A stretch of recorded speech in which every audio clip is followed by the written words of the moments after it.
This is the beach background, and this comes with loads of fabulous applique elements. So what we're going to do is start building up a scene on here. Now, all of the applique elements will come on the fabric, and what you'll need to do first is a rough cut, then just iron on some fusible webbing to the back, and then you need to do a more accurate cut to get them out, as complete pieces. And it's definitely worth spending a little bit of time to cut out those fiddly areas. Now I know that we've got a lovely little pair of serrated scissors with really, really sharp pointy ends, and they are absolutely perfect for this, so look out for them on the website. Also, because you can see the difference there, if I leave that one with the white bits in, it's a really kind of obvious stark white. Now if you are just beginning and you want to leave those in, there's absolutely nothing wrong with that, and they will just look like a mast or something like that. But if you can spend the time to go ahead and cut those white areas out, you'll get a much better effect. I just wanted to talk in more detail about taking out these white pieces. So you can either do this because it's been backed with the fusible webbing. You can either do this with a really nice sharp craft knife. Now your rotary cutters aren't really any good for this because you need to get right into those corners, and the rotary cutter you could easily go a bit too far with.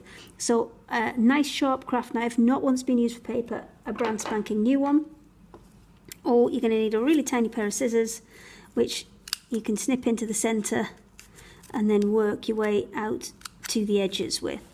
So it is worth taking a little bit of time to do this, because if I just pop this onto here, you can see all of those white pieces there. Now once you cut those out, and you can actually see the beach coming through, so if I just use this one here where you can see it, it looks much better, it looks much more professional. So it is definitely worth taking the time to spend the effort to cut those extra white pieces out.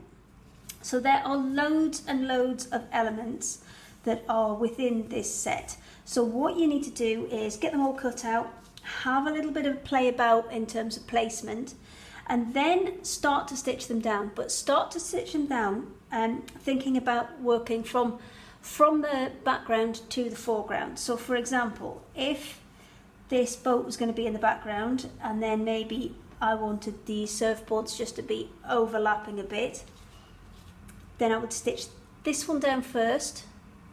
Well, iron it first, because obviously you've got that fusible webbing on the back, so iron it into position, stitch that one on. Then do the surfboards, iron them, stitch them on. Then the car, we'll iron that and stitch it on. And then just in the foreground there, we'll maybe just put the little suitcase. So just think about your positioning. It's worth kind of planning everything out, and then maybe just taking a photograph so you can remember where you've put everything. So I will take this to the ironing board, I'll pop a couple of bits on, and we'll start stitching.